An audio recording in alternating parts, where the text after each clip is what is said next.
How's it going, everyone? Welcome to another Sheepdog Bible study.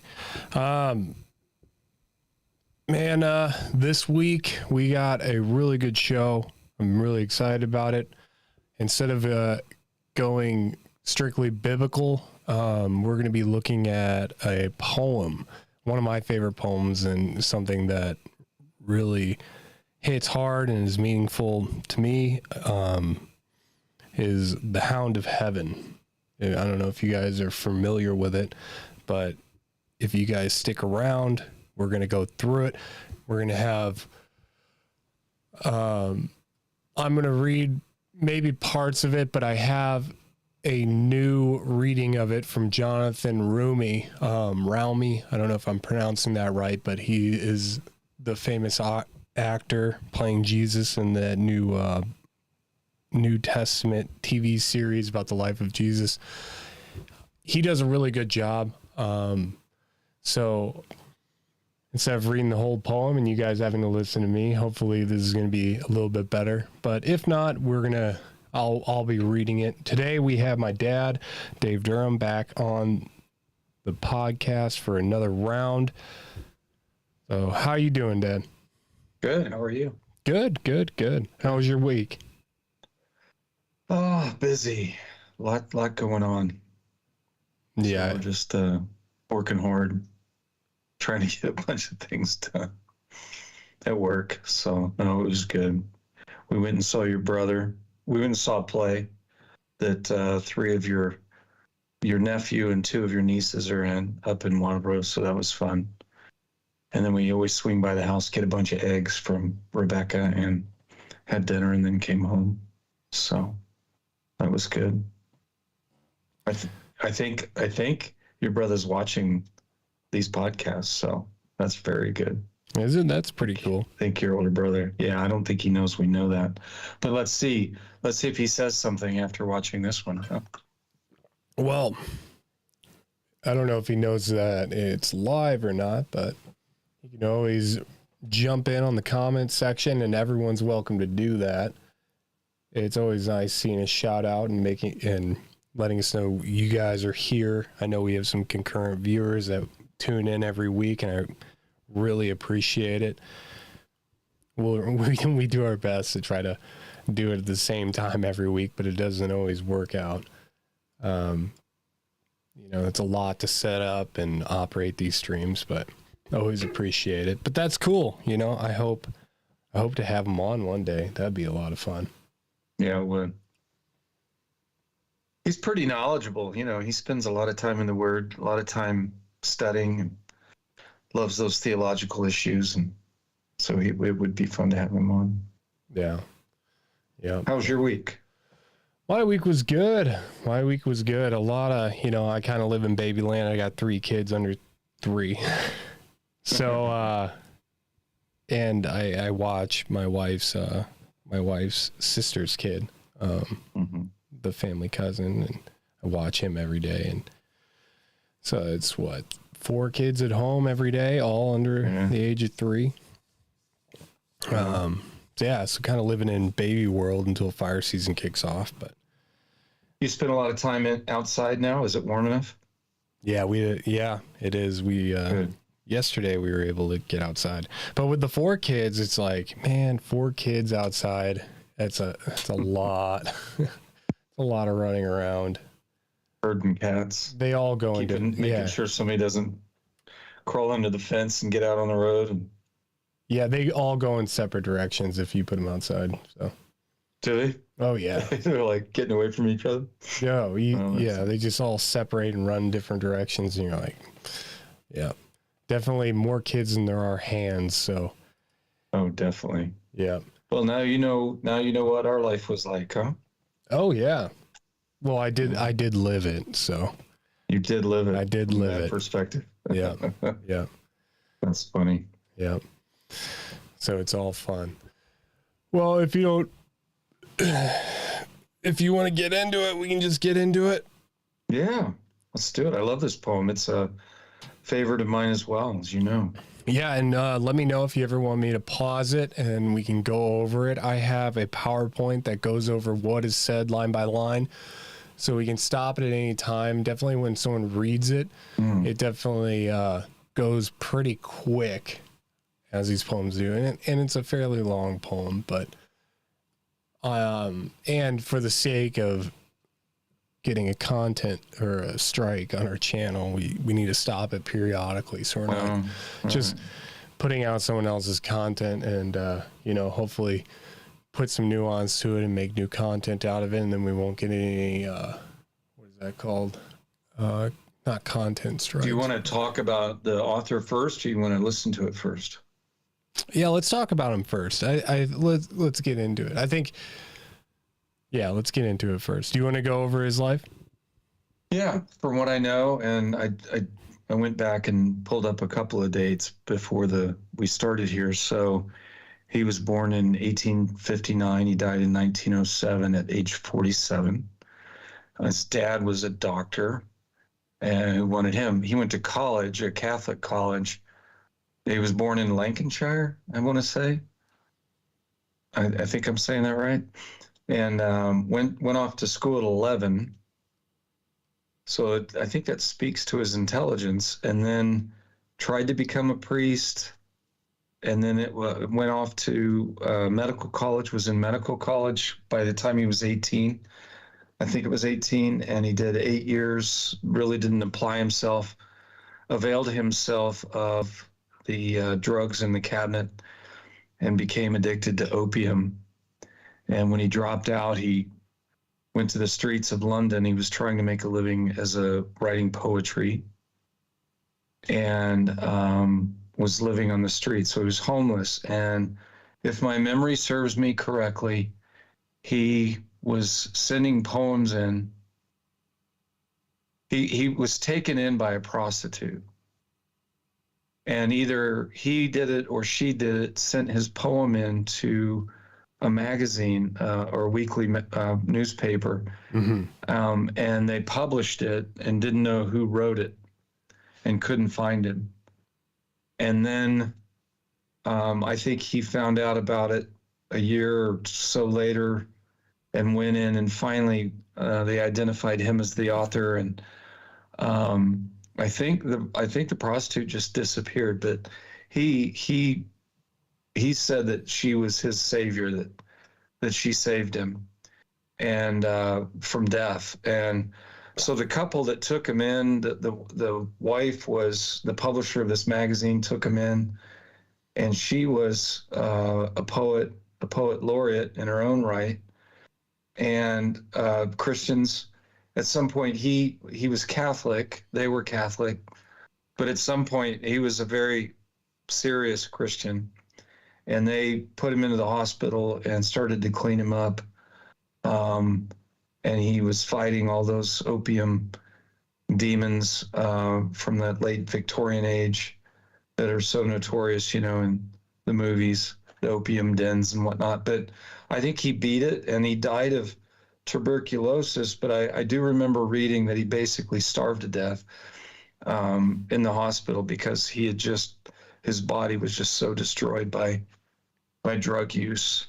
Yeah. But the point is he's a Christian. He's a believer. G.K. Chesterton eulogized him. And of course, G.K. he's up there with Lewis and Tolkien in the early 20th century, but is a Roman Catholic.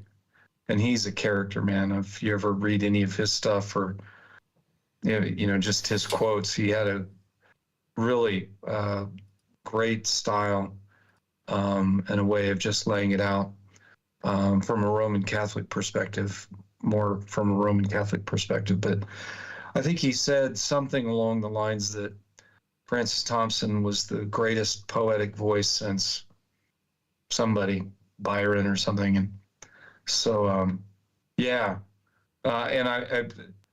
I want to say Tolkien said he was the greatest English poet that ever lived, but I don't quote me on that one. But I tragically died at age 47 of tuberculosis / starvation. Even though they were feeding him, I just don't think his system it just shut down from being abused. But yeah, saved by a prostitute, taken in by a Christian couple, cleaned up, and then left us many poems that I'm not familiar with, and some I want to say some essays or non-poetry. I don't know if they're books or I really haven't looked into it, but The Hound of Heaven is probably the one he's most known for. Yeah. So that's it in a nutshell. That's all I know. Well, yeah, I don't really have anything to add to that. I know that during that time, this was early forms of heroin, basically, and what they had done, I forget exactly the name of it. Lundium, or Yeah, something like that. yeah, or was it Something like that. morphine? Wasn't it? I don't know. Well, it was opium that they dissolved in a drink. And so once they dissolved it in a drink, they would drink it. Really? Yep, very interesting, because the British people wouldn't smoke it, I guess. Maybe some taboos about that or connotations, but once they put it into a drink, everyone started drinking it. And when he dropped off that manuscript, right? He dropped it. I don't know if he took it in or sent it in or mailed it in, but they couldn't find him. Yeah, they couldn't find him. There was no return address, but this is what was written on the front of it. And this manuscript, right, was in tatters. It was dirty. It was disgusting. And the first line on this manuscript of poems was, "I must ask your pardon for the soiled state of the manuscript. It is due not of slovenliness, but to the strange places and circumstances on which it has been written." Wow. Yeah. That's crazy. So, I mean, like, even that is just, it's gold right there.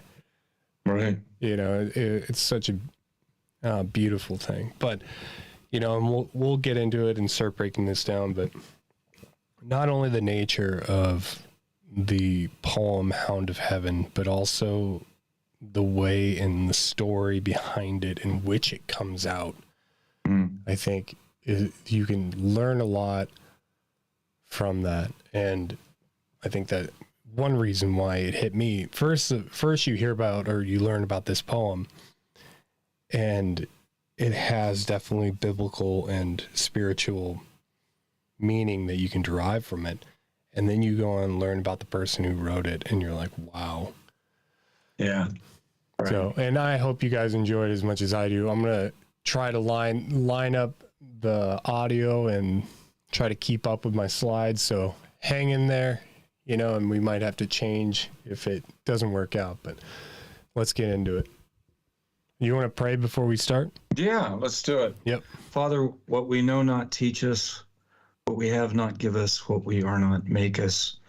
Lord, I just, again, appreciate this time to come before you, to come together as believers, to study this poem written by a fellow, a brother in Christ, broken as we are broken, as I am broken, but redeemed. And while he died an early death, it's no worse a death than I've earned.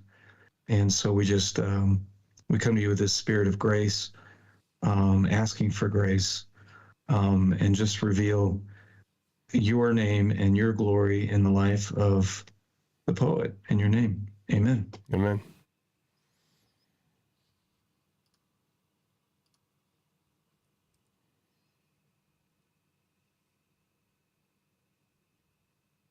Is this going to be tricky? I don't know. I just haven't done it. I haven't done it this way before. And this guy's going to move pretty quick, so I just got to keep up with it. All right.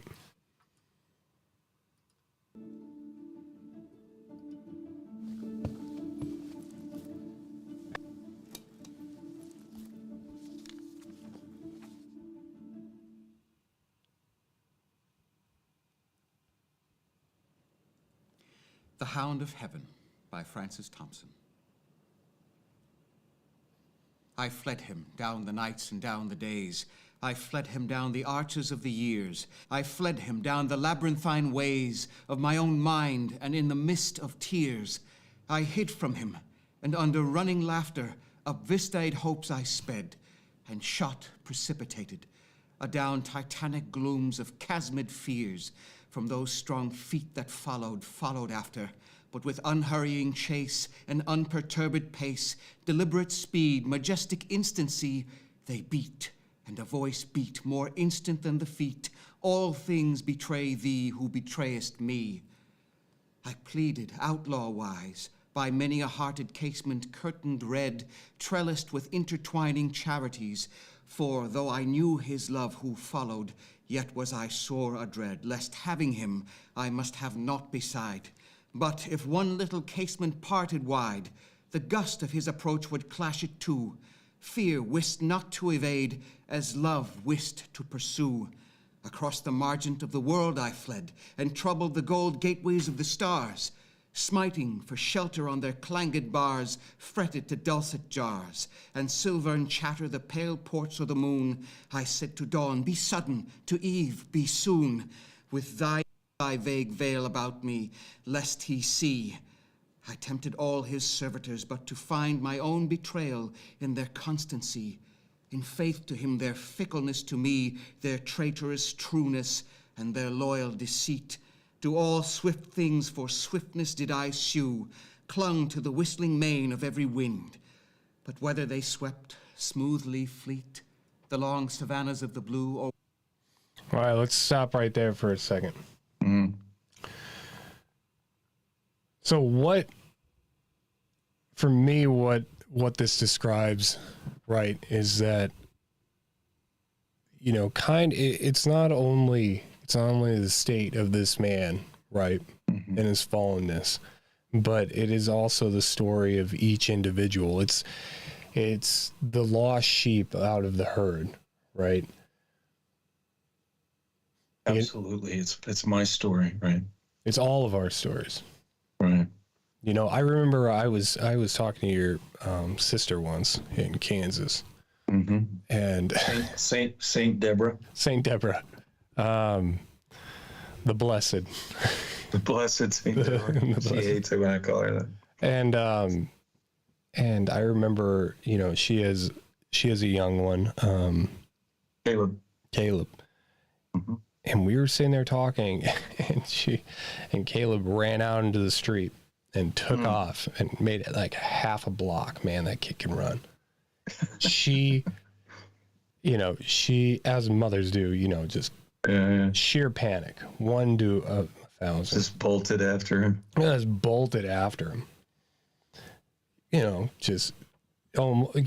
a blood curdle, like, Caleb, and ran, just forgot about everything else. And I remember she came up and, and I came after her and I walked up to her and I said, and she's like, oh man, and I turned to her, I'm like, that must be how God feels. Yeah, that's right. That's right. Too, Jake, it is every one of our stories. It's also the story of Israel coming out of Egypt into the wilderness, and their fickleness, and it's the story of Israel, after Solomon, just the on again, off again pursuit of, you read through the Chronicles and Kings, and it's like, and so reigned for 20 years, and he did evil in the sight of the Lord, and then the next guy, and then, he did good in the sight of the Lord. And you can just see the ins and outs of Israel as a group of people. First in the Exodus,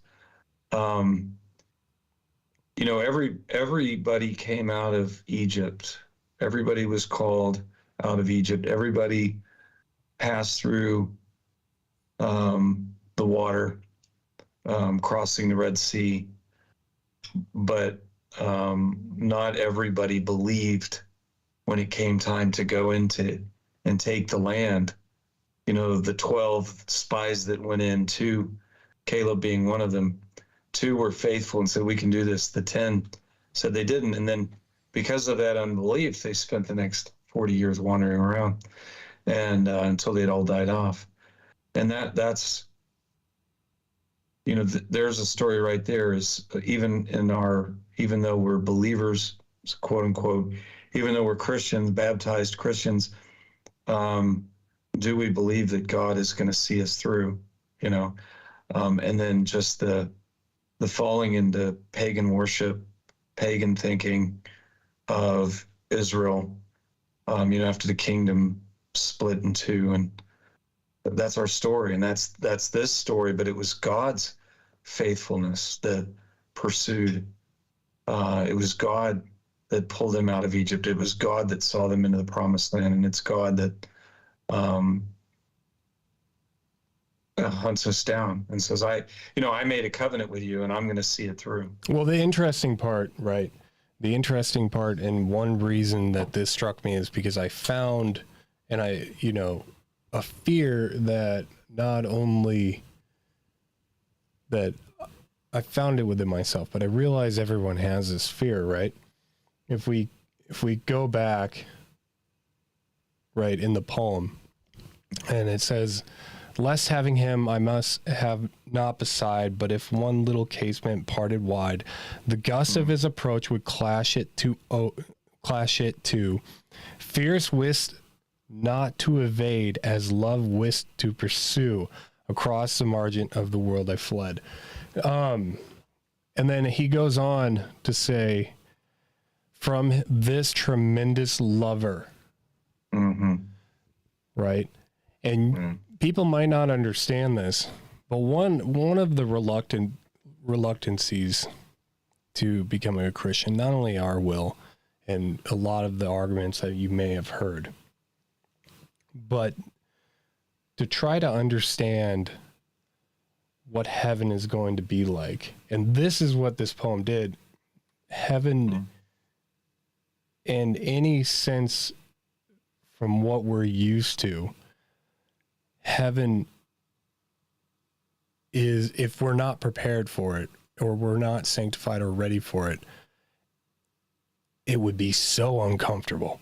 I don't know if anyone has a grandma at home, but do you remember being in middle school and all of a sudden your grandma comes over to shower love, and you're like, oh my God, what? They're both watching this. So I know. I mean, they should know how awkward middle schoolers are, but you know what I mean? Sometimes you go to those family reunions and someone loves you so much and you're just like, come on, grandma, that ain't cool. Yeah. You know what I mean? And well, if you don't like God, if you don't want to be around him, then heaven would be a miserable place. But I'm saying it's not just, do you like God? It's that when you're stripped of your body in heaven, there are no secrets and everything's unveiled and everything, to be in the presence of God from spirit to spirit, it's so overwhelming, and it's all love that it's awkward.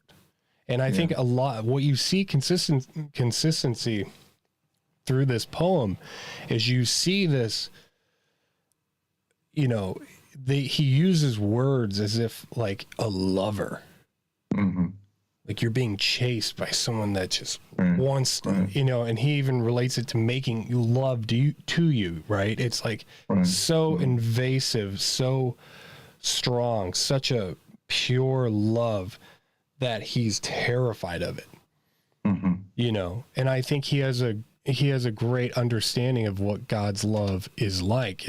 It is immense, right? And it's and exacting. Yeah. Like it demands everything. There's nothing, there's no real impedance to it, right? Right. So I go back to if your goal is to hold on to control, or your goal is to keep your secrets hidden, or your goal is to remain master of yourself and your domain, heaven's not the place for you. And I think that goes into, Lewis talking about the gates of hell being locked from the inside. who said it. I don't remember. Better to serve in hell than reign in heaven, or something like that. And another statement, and I'll probably botch it, but the fires of hell are lit by the love of heaven, something along those lines. You know, that's that interesting. I like that. Yeah, something like Wow. that. I'd have to look that one up. So you're saying that you know, the light from heaven is just so hurts people. Like the light from heaven is so pure that it hurts the evil. It burns up. Yeah. And so, you know, And I'm not talking. You know, we can talk about what it's really like, but that is just a great analogy.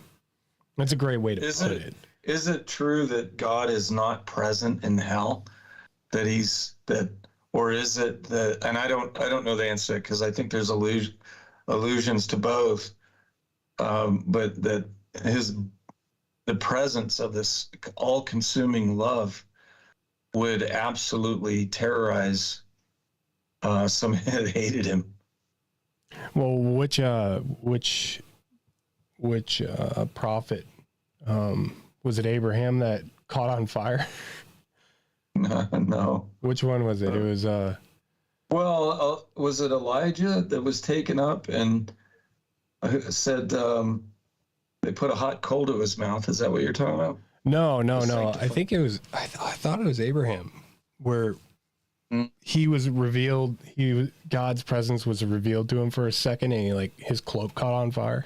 Oh, I don't know. I don't know that one. I'd have to look that up. Doesn't mean it's not there. I just don't. Yeah. Yeah. I mean, Moses said, "I want to see you," and God's like, "You couldn't survive it. I'll let you see the backside of me." So he put him in the cleft of the rock, and then he went by, and Moses caught a glimpse. But he got stage 4 cancer a couple weeks later. Irradiated by the love of God. Yeah. Well, no, but when he went back down the mountain, you know, people said, "Cover your face." They couldn't handle it. They could not handle the glory that had fallen on the glory of God. His face was shining, and they were like, "You got to cover your face. We can't handle it." Yeah. And so in heaven, this hound of heaven, you know, this love that's chasing you down, to be in the presence of God the cherubim that surround the throne right now cover their eyes. Yeah. You know, and we're going to see him unveiled face to face. You better be sanctified. Well, you know, that's what, you know, but that's what people tell me when I shave my face. Covered up. Yeah, if I shaved at this point, your mom would probably leave me. I mean, I shaved a few years ago, and it didn't go over well. I didn't tell her I was doing it, and I came down, and it was not good. It was not good. Yeah. She is bad. Maybe she has associations with the shaven Dave. No, it was just a shock, you know. Yeah. So yeah, my last time I shaved, if you can't tell, I shaved. My son wouldn't talk to me for like an entire day. So here's this is going down a rabbit trail. Will men have beards in heaven? Will men have beards after the resurrection, after we've gotten our bodies and we're in the presence of God?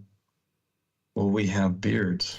Well, he'll either give you a beard or give you a good chin. But if you don't have a chin to start with, you might. If you don't have no weak chins. If you got a weak chin, you're getting a beard. No doubt. I don't think we'll care one way or another. Your chin is unsightly in the eyes of the Lord. What? I do think we'll have beards. I think men will have beards. Hopefully the women won't. Women will have beards in hell. Yeah, but will we have back hair too? I don't think we'll care. Yeah, probably not. I don't think we'll care. I think let's go with that. Let's go with that answer. All right. Another interesting point on this. So, I tempted all his servitors, but to find my own betrayal in their consistency. Mm-hmm. So that's funny. So while he was trying to, convince himself or run away from the truth, right? He'd have people come, like preachers or other Christians, and he'd argue with them and try to fight. And he'd find out, like, they're all, the consistency of the faith, which I thought was cool. All right, let's keep going. So let me hang on. I looked that up. You're absolutely right. Servitor, one that performs the duties of a servant to another. So, yeah, God's servant. But let's talk about that for a minute, because It's been my observation, not only in my life, but in the life of people that I love, that when you are consumed with a certain sin, you try to bring in, you try to corrupt people around you. There's to I think hide in the group. You try to convince people of your own maybe apostasy, your own or your own sin. You try to convince everybody because your sin, be it an idol, has become what you worship, and so it's the herd instinct, right? You want to pull people down with you into it, so that the culpability is spread out. And you see this all the time. You see people trying to corrupt their own children or their friends or their family with whatever it is they're doing, and then or sit back and say, well, everybody's doing it,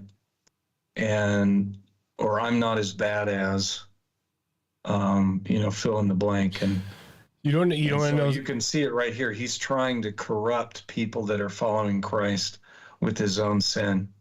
Yeah, and to bring like a secular thing, it's funny that you bring that up. I don't know if you guys watched, but do you know Michael Knowles? Man, how do I know that name? He's a political commentator. He's a Roman Catholic for the conservative news agency. Yeah, I think so. Dark hair. Yeah. He's a Yaley. He's from Yale. He went on a podcast called Whatever, right? Yeah, I know him. Yeah, and the podcast you wouldn't know about is called Whatever. It's a Santa Barbara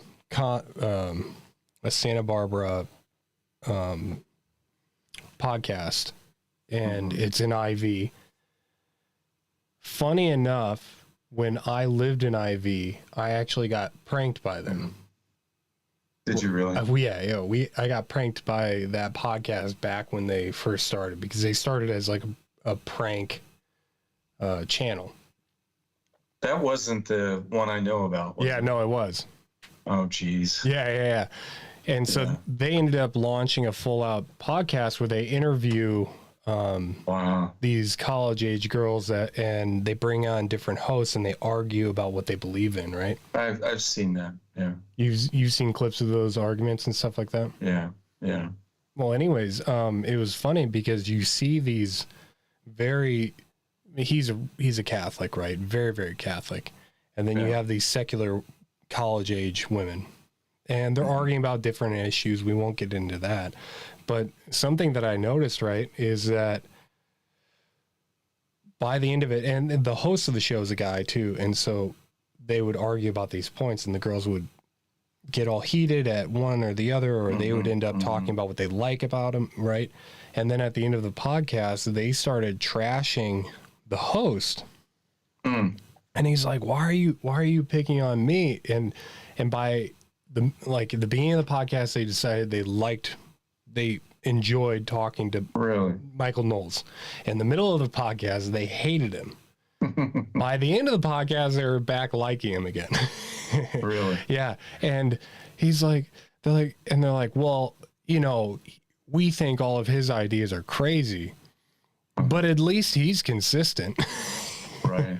His consistency through all the arguments put him in another realm in their eyes where it was like, Right. you know, like, we think you're wrong, but we really can't see any inconsistencies Right. of how you live and the arguments and Right. the things that you brought up. Well, this is an interesting point. Along those lines, I think I heard somebody say it the other day. It was a Catholic priest, actually, that I was listening to. And he just said there's a blanket of insanity over the culture. And what's interesting to me about that is, so I just make it more personal instead of pointing fingers. I don't remember who said it, but people don't have ideas. People don't possess ideas. Ideas possess people. And many, many times in my life, I've been certain of certain things, possessed by an idea, and it takes another voice, usually one that I respect or like or whatever, to step in and shatter the illusion. You know what I mean? Mm-hmm. To give a different voice to what seems to make sense.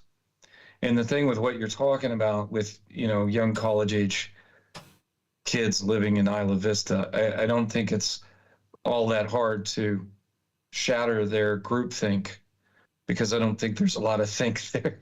There's just propaganda and, this is what you're supposed to believe, so we believe in it. It seems to make sense. And then somebody like Knowles or somebody else can come in. I think the comedians are doing that for us right now. They come in, and in the case of the comedians shatter these things that we're just so convinced of with sarcasm or just a joke, that shows you the absurdity of the idea. Mm-hmm. And I think that's why one of the things that I think is just so cool about the internet and YouTube is as bad as that can be. There's just you get these counter opinions and you get these counter thoughts, and you really can, if you want, allow it to shatter or to at least challenge so many of the things that you're just so certain of. Mm-hmm. And, especially with college students, I don't know, it's interesting. I think that you see a lot of nuts, like this blanket of insanity, but you also see, like I mentioned, the comedians and whatnot coming in and just cracking the glass and going, not only is this wrong, it's ridiculously wrong. Yeah.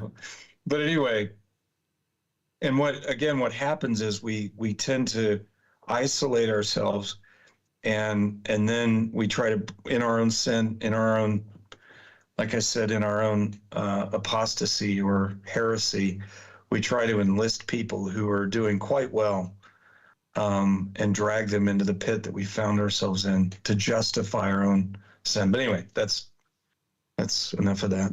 Yeah. Well, I think, I do believe in the process. It's just the process tends to take longer than you hope. You know what I mean? Yeah. With I've had ideas and just been convinced of them, and then somebody, a friend, a brother in Christ, or somebody will come in, and it's painful. But how awesome is it to have friends that will say, Dave, that's the dumbest thing I've ever heard, and here's why. But that's the magic of comedy too, because at least when you're going through that pain, they make you laugh through it. You're like, oh man, I'm an idiot. Right. Yeah. Right. And if you're not open to that, and what's cool though about surrounding yourself with brothers and sisters in Christ who are following Christ, it's iron sharpens iron. They're not always right. You're not always right, but you've got the same King and the same cross and the same grace. And you may have different opinions about style of worship, church government, or even various emphasis on the atonement or whatever, but you know that their hearts are for Christ. You know that they're called. You know that they're saved. You know that you're going to the same place. And it's just what a privilege it is to have that opportunity to speak truth into somebody's life, or to have them speak truth into your life. And you have to consciously do that. It's one of the reasons we go to church. We go to church for the Eucharist, for communion. We go to church to hear the word of God. We go to church to pray together where two or more are gathered. And we go to church to fellowship and to do life together. And it's vitally important. But anyway, go on. Yep. Sorry. All right. Let's get back to the slide. I think we're right here. Whether thunder-driven, they clanged his chariot thwart a heaven, plashy with flying lightnings round the spurn of their feet. Still with unhurrying chase, an unperturbed pace, deliberate speed, majestic instancy, came on the following feet, and a voice above their beat, "Naught shelters thee who wilt not shelter me." I sought no more that after which I strayed, in face of man or maid. But still within the little children's eyes seems something that replies, "They at least are for me, surely for me." I turned me to them very wistfully, but just as their young eyes grew sudden fair, with dawning answers there, their angel plucked them from me by the hair. "Come then, ye other children, nature's share with me," said I, "your delicate fellowship. Let me greet you lip to lip. Let me twine with you caresses, wantoning with Our Lady Mother's vagrant tresses, banqueting with her in her wind-walled palace, underneath her azure dais, quaffing, as your taintless way is from a chalice, lucent weeping out of the dayspring." So it was done.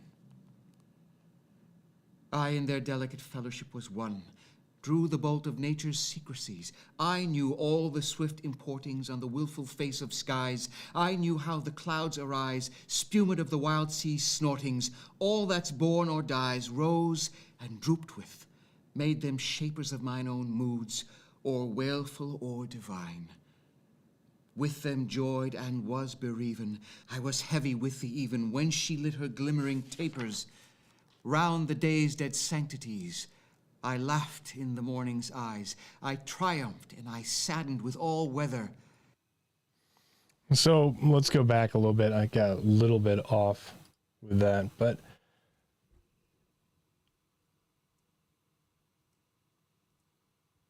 so it's interesting looking at this, right? Mm-hmm.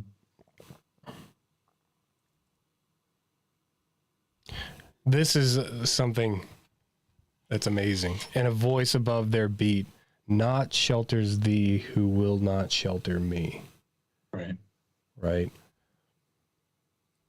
And this is sort of, to me, this harkens back to the parable of the Good Samaritan, right? Okay. I don't want to misquote it, but the idea is when did, the apostles asked, well, when did we not feed you? When did we not give you shelter? And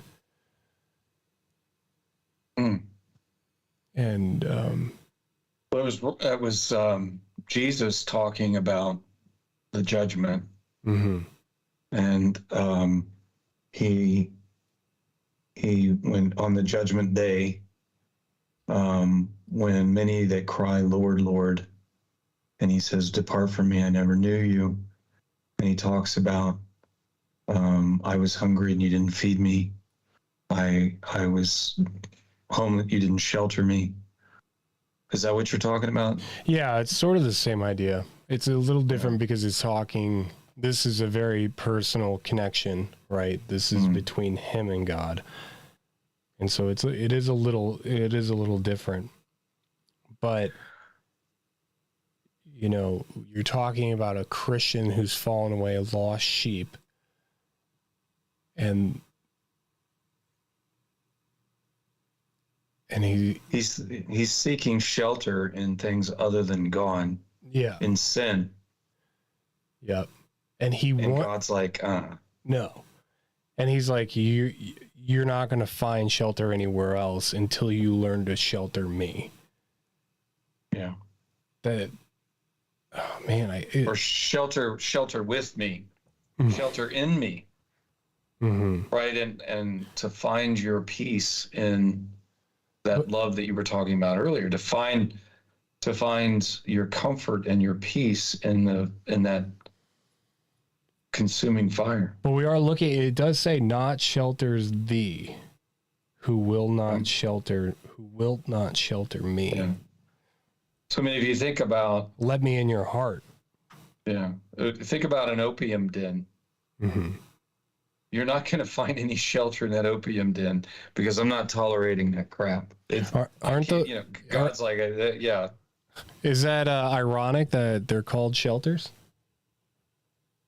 Are they? Yeah, aren't they? Or, I don't know. Like you can go to the shelter. You can go to the shelter, and you know what I mean. Shelter, right? Yeah, a homeless shelter. Very interesting. I don't know. Yeah, and so I mean, he's looking for shelter in all these different places. Yeah, running away from God. Yeah. He's like, you will not find shelter until you learn to shelter me. Yeah. And then it's funny, he said, I saw no more than that after which I stayed. In the face of manner made, but still within the little children's eyes seems something that replies, they at last are for me, surely for me. So he saw these he's like, surely the children will like me, I guess. Yeah, I don't know. I don't think that's what Because the next line is, I turned me to them very wistfully, but just as their young eyes grew suddenly fair with dawning answers their angel plucked them from me by the hair. So I'm Googling here to try to see if there's a commentator that can help us through this one. So do you think he was like trying to, like you said he was talking to people about and trying to corrupt them, but they're all consistent, and then he found some children, and then the children turned from him too? Oh, maybe, but I don't know. I'm going to have to think about that one. Yeah. And then come then, ye other children nature's share with me, said I, your delicate fellowship. Let me greet you lip to lip. Let me twine with your caresses. And this is what he's not talking about kids. I mean, this is nature or something. Yeah. But here we're hearkening back to this uncomfortable, like he's very uncomfortable with the amount of love that he's running from. Right. You know what I mean? Like how he's putting it in the most uncomfortable phrasing. Let me greet you lip to lip. Let me twine with your caresses. Yeah. Wantoning with my lady mother vagrant tresses, banqueting with her in her wind-walled palace underneath her azure dais. I don't know what an azure dais is. I don't know. Is he azure dais? I think he's talking about Mary. Mother, and I don't know, Jake. I'd have to think this through. Maybe he's talking about religiosity. I don't know. I know nobody's ever accused him of being a pedophile. So no. And that's the thing. And that's no. He's been accused of some things, but that's not one of them. No. I wasn't even remotely harkening back to that. No. But the text is lip to lip. I don't understand what's being said here. No. What he's saying is, because it was in a new phrase. This doesn't break up the phrases very well. But what he was saying is he was looking for shelter, and then he saw some good, pure children. He thought maybe they'd like him, and then they were plucked from him. And then it goes on to say, and then it goes on describing God's love that he's running from. Okay. Right. It has nothing. Right. It has nothing to do with children, obviously, but. But the way he describes this love, and the only point I'm making, right, is that in order to really drive the point home, or at least get as close to the kind of love that God has, he's using these very uncomfortable, Right. Phrases. Right. Which the non-Christian world has trouble with. Oh yeah, 100%. Yeah. Yeah. I mean, they hear this, they read this, and they come up with some very strange conclusions. Well, I mean, the secular world has in general conflated love and sexuality all the way to the max, right? I mean, people who, if their sexual lives go down the drain, then they get a divorce. You know what I mean? Right. It's like this concept of love has been intertwined or at least coupled with sex in a way that is just it corrupts both ways too. It's like, where I remember, if you ever see the movie Clerks. You ever watch the movie Clerks? No. Oh my God. Horror. I mean, just a very, probably, grandma, don't go and watch the movie Clerks. Don't go watch Clerks. Don't go. I'm not recommending that movie. Very wise, very wise. But I think you would understand this. So in this Clerks, the whole entire TV show, very low budget film, this guy is very a nihilistic dude. The whole entire movie, he's just at a grocery store, and they just have these comedians come in, and they have this whole thing, and they just film these interactions with these people who either work or come into the grocery store. And one day this guy comes in, and he's wearing, and this was back in the late 90s, I mean, he's wearing a chain with the Ring of Power on it. Yeah. And the other guy who's ring to rule them all. Yeah, no, the darkness bind them. Well, the funny thing is that the guy behind the desk, one of the guys he works with, he was a big Lord of the Rings buff. Yeah. And he looks up, he sees the ring, he looks up, he's like, one ring to rule them all. And then the guy looks back at him and he's like, one ring to find them. One ring to bring them all. And the other guy's like, in the darkness, bind them. Right. It was a hilarious moment of these two nerds. And then the other guy walks up and he's like, those were the worst movies ever. He's like, oh, here we are walking. Next movie, still walking.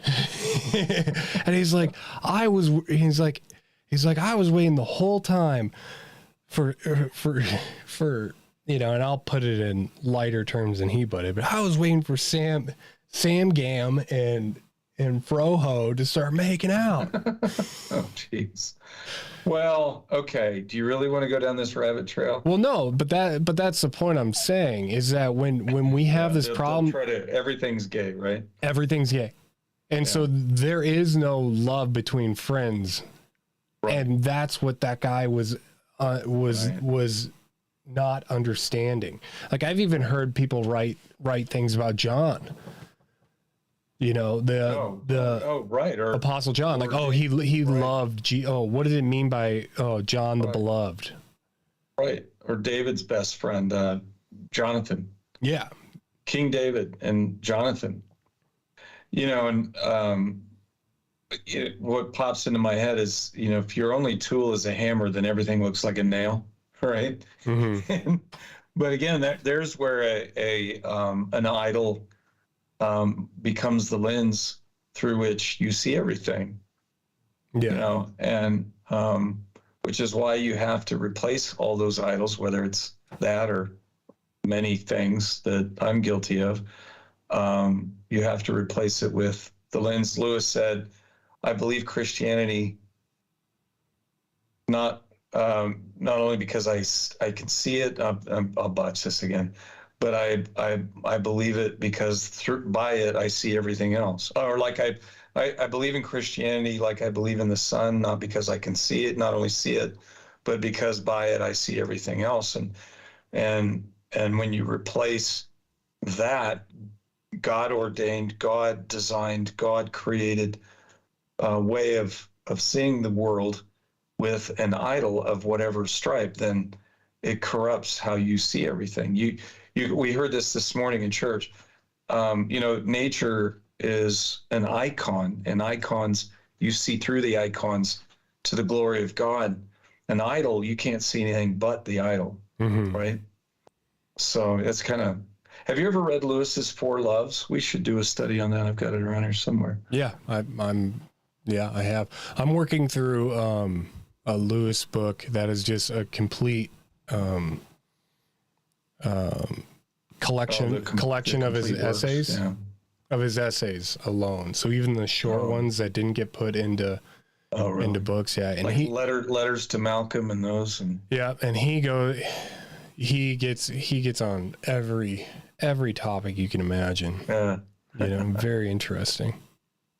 That's a good one. It's a good one because you can pick it up anywhere and just, you're starting at the beginning of a short essay, which is great.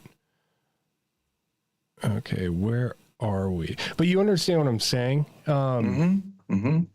This, and I'm not making any political statements or anything like that, but the Westerners'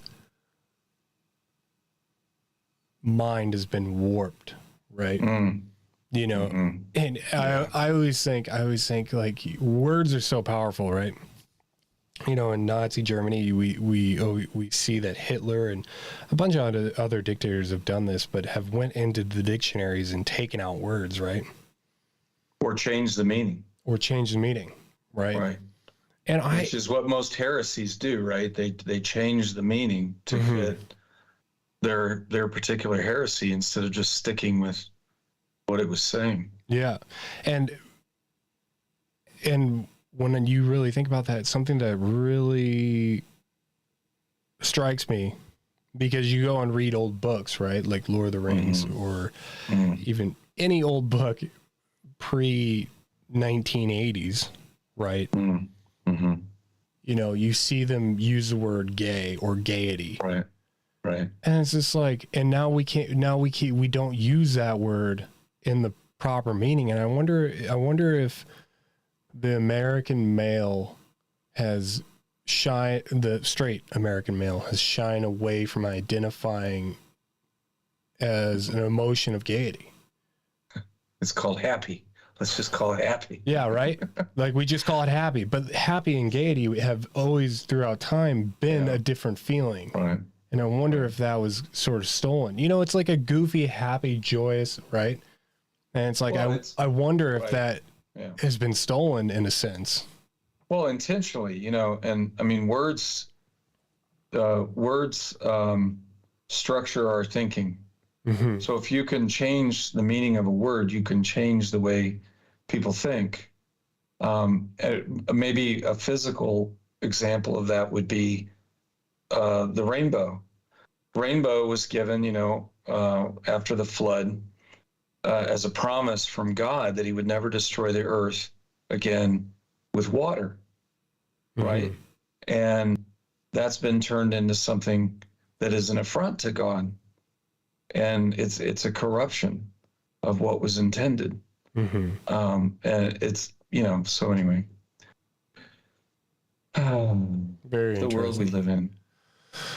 Yeah, it's all very confusing. All right, this is a long poem, man. We better push. Yeah, we better push.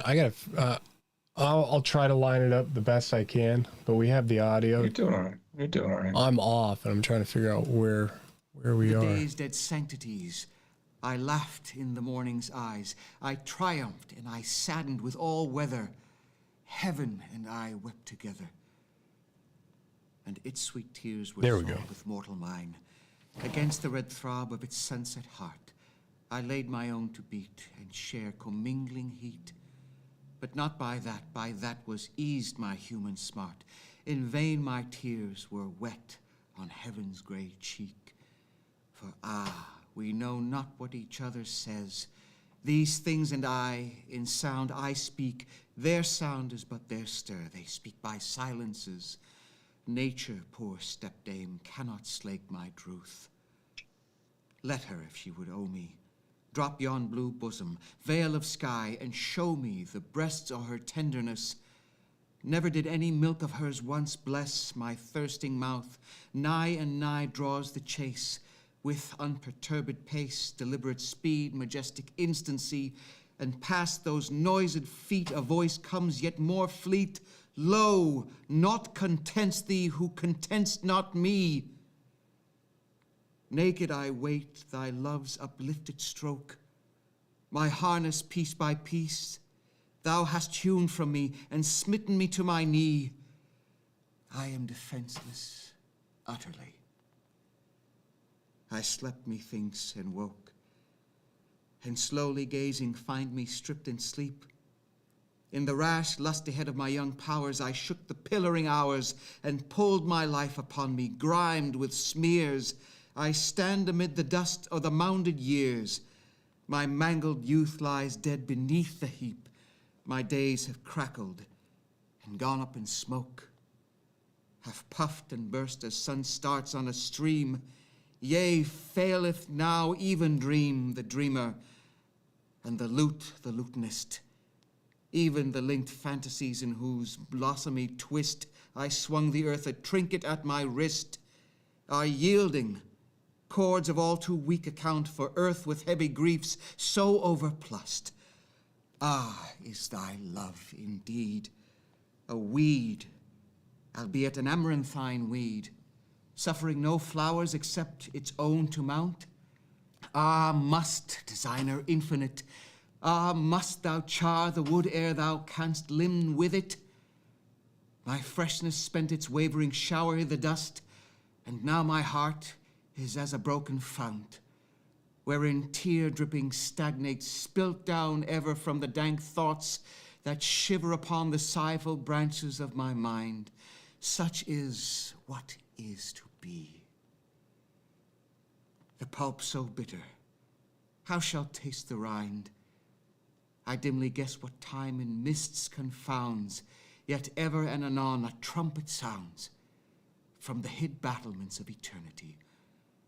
Those shaken mists a space unsettle, then round the half-glimpsed turrets slowly wash again, but not ere him who summoneth I first have seen enwound, with glooming robes purpureal, cypress crowned.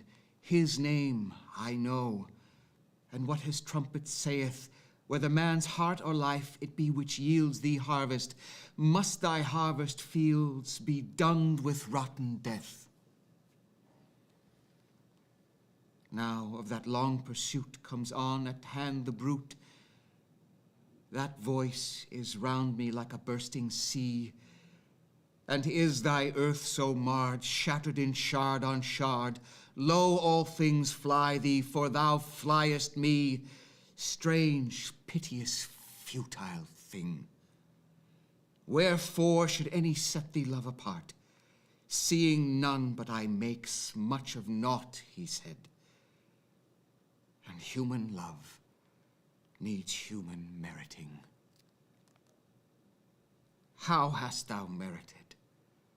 Of all man's clotted clay the dingiest clot, alack, thou knowest not how little worthy of any love thou art. Whom wilt thou find to love ignoble thee? Save me, save only me.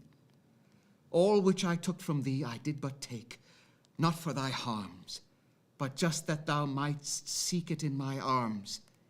All which thy child's mistake fancies as lost, I have stored for thee at home. Rise, clasp my hand, and come. That was awesome. You know what comes to mind is the Great Divorce, and you know, all the different arguments. And there was a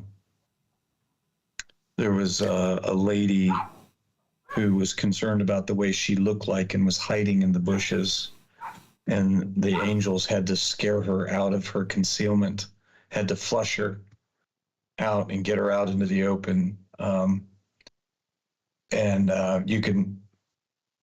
You can see the various in that story, the various angels coming down or the people coming down and trying to argue and to pursue and to persuade. That comes to mind. And I'm sure that Lewis had this poem in mind in some of that, because it's reminiscent of that. The pleading, the arguing, the apologetics, trying to explain, won't you just take my arm and walk with me for a little while, in that story. Yeah. And you see it here, rise, clasp my hand and come. And you look at it, this part here, right? Of all men clotted clay, the dingiest clot. Right. Alack, thou knowest not how little worthy of any love thou art. Whom wilt thou find to love, ennoble thee? Save me, save only me. Right. All which I took from thee, I did not but take, not for thy harms, but just that thou mightest seek it in my arms. All which thy child's mistake fancies as lost, I have stored for thee at home. Mm-hmm. Yeah. Mm-hmm. That's crazy. And, so this would be God talking to him, right? And he's like, Yeah, right. you're not worthy of love, but I have saved for you all the things that you love. Like I'm preparing for you. Out of my love, I have prepared this for you to come home. Right. It just the unwarranted grace and the fact that our identity, our value is the value that the Creator puts on us. It's nothing else. And if you strip the value, if you strip away that from a human, there's something so deeply embedded in mankind, in the human heart, that says, for some reason, I'm significant. Like I matter. It's built into our DNA. And when you strip that away, that there's something bigger, that there's something, and it's that, again, it goes back to Romans 1, that nature screams at you. It's yelling at you in creation and in your own mind and heart that for some reason you matter. And when you strip that away from somebody, when you strip that God away, or you strip God away, and you tell them that they're just a random accident, that they're just some, it's just some random accident that this planet is sitting here perfectly placed, far from the sun and balanced out with a moon of the right size to create this little with a magnetic field that protects you, and it's just by chance, and you're a descendant of algae and monkeys, and you don't matter. So when you strip that away, there will be some people that will thrive. There'll be some people that thrive or seemingly thrive in their rebellion. The new atheist types, in their anger and in their bitterness, will turn into hellish demons in their anger. But there are a whole heck of a lot more people that will just put a bullet in their head, which is happening more and more and more and more. This speaks. The other thing this reminds me of is Romans 8, where let me pull it up. Any thoughts on what I just said about the value? Obviously, this Hound of Heaven is.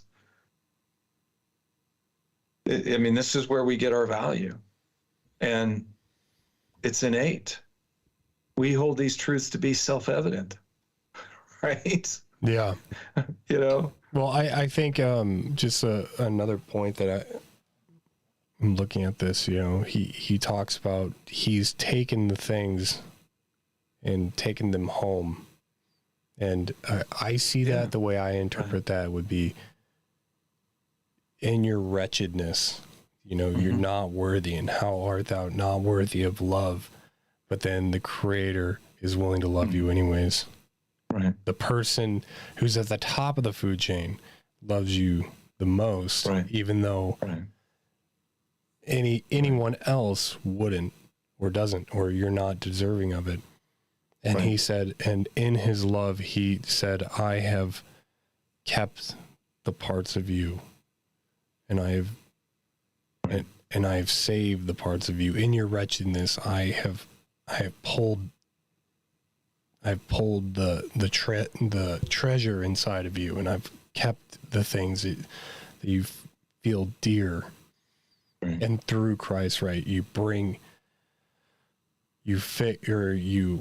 get baptized, get saved, and everything else. And in the end, you know, something that pops in my head is, you know, how Christians, you would think that they'd all be the same, but what you find is how different the saints are. You know, it's something Lewis said, right? How magnificent, how personal, and how individual each of the saints are. Right. And so it's a beautiful thought. Yeah, that you have a unique value to him and place in eternity. I think, as Lewis said it, like the facet of a diamond, that your job in all eternity will be to reflect the beauty and the glory of God in a way that is unique to you, to all the other created beings. Yeah. The value, the way that you know that undeserved, as this is saying, but the reason you know that God has placed so much value on you is that he gave his only begotten Son. And that from the highest, he descended to the lowest and pulled us up in his own righteousness, and pulled us up into his righteousness. It's unbelievable. Yeah. All right, let's But I'm going to make a reformed point here, that for those God foreknew, he predestined to be conformed to the image of his Son, that he might be the firstborn among many brothers. And those he predestined, he also called. And those he called, he also justified. Those he justified, he also glorified. And this is a process. You've been called. You are being saved. And you will be sanctified. You were justified. And, you know, the king gets what he wants. Yeah. There are no empty seats in heaven. And the king gets what he wants. And you can ebb and flow and be fickle and waffle here and there, but by God, and I mean that literally, you're coming. Yeah. And you can run from what your heart desires, but his heart doesn't waver. Okay. Ready? All right. Yeah. Halts me by that footfall. Is my gloom, after all, shade of his hand, outstretched caressingly? Ah, fondest, blindest, weakest, I am he whom thou seekest. Thou dravest love from thee, who dravest me.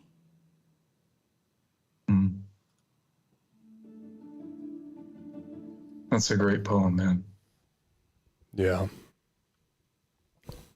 And how perfect it is that didn't come from a religious prig.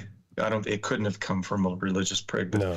It didn't come from somebody that was raised perfectly in the church and lived a relatively more moral life than most people.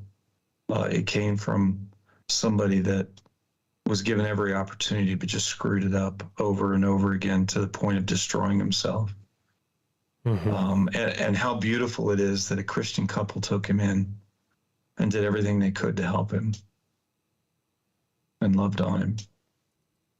And how awesome is it that a prostitute saved him Right. from a certain death? How awesome is that? And how Christ-like a story is that? And to drave is to carry forward. What is? Is to move forward or to carry forward, compelling something to move. So thou dravest love for me to move forward, or to Me. I guess secular. So drove me to love you. You drove me to love you the way you loved me. Yeah. Yeah. Where God so loved the world, right? That he gave his only begotten son. Yeah. The story, the poem, the person, it could not be more Christian. It's just, you know, it literally, a story like that Right. is just about as Christian and singular and uniquely Christian as a story in a poem could be. The way they describe the connection between someone and God, God's love, the seeking, the running, the sin, all of it, the salvation, all of it comes in, and the story behind it, all of it. I mean, it was just, I think it's powerful. And I think I don't know how you'd say it, but divine or you know, it's a story written by God. Romans 8:28, and we know that in all things God works for the good of those who love him and who've been called according to his purpose. And at the end of the day, at the end of all of this, it's his story. It's the story of Christ. It's the story of Jesus. And from beginning to end, you know. And he's still writing it. What's that? The story's still happening. And there's still happening. There's millions of micro stories being written in the same fashion. Oh, billions. Yeah. Billions. And you know, he came there is justice. He's a God of justice. And if we don't believe that he's fixing this and will fix this, then there's no hope for justice, right? And the fact that the all-consuming fire is coming back, is alive in us, is with us, is saving us. The fact that he's coming back to set everything right, it's pretty powerful. And I, go back to the Great Divorce. That is our story now. We represent in that story. It's just such a wonderful story. We represent bits and pieces of all the characters in that, where God is sending people into our lives to call and to reason with and to